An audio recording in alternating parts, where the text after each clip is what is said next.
Quando eu tenho minha mina também, minha mina é mó responsa, minha mina é mó da hora, tá ligado, parça? Minha mina não aceita esses bagulho de droga, essas fitas aí. Então já fica o pé no chão, então por isso que nós temos que tomar cuidado também até com a mulher que nós vai colocar do nosso lado, tem que ser uma mina 1000 graus.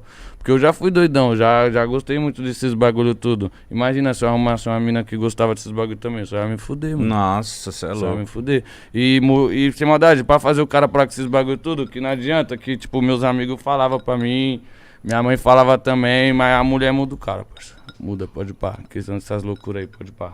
Muda assim. É, tem mulher que chega na nossa vida só pra Muda. subir a gente, né, mano? Igual, tipo, E aqui, crescer falar junto. um bagulho que vou falar, tipo, ninguém sabia, parça. Meus fãs não sabiam, pá. Eu já fumei cigarro, parça. Eu gostava de fumar cigarro. E minha mina odeia, parça. Minha mina odeia cigarro. Minha mina odeia. Parei por causa dela, parça. Porque cigarro é um bagulho que é louco, viado. Não, cigarro Quando é você foda. não fuma, você fica como estressadão, bagulho e tudo. Eu já gostei, parei por causa da minha mina, parça. Que da hora, mano. Parei.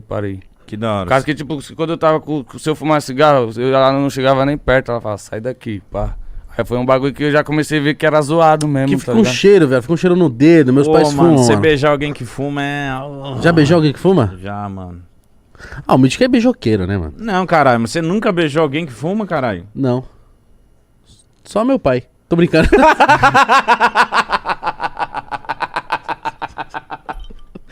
Vai se Mano, eu não fuder, aguento. Eu tenho que fazer a piada. Mas não, mano, não. Então, mas... Ou a pessoa disfarçou bem. É, com chiclete, mas mesmo com chicletinho, pá, fica aquele gostinho de morte. Mas que da hora, De mano. defunto. É, caralho, mas...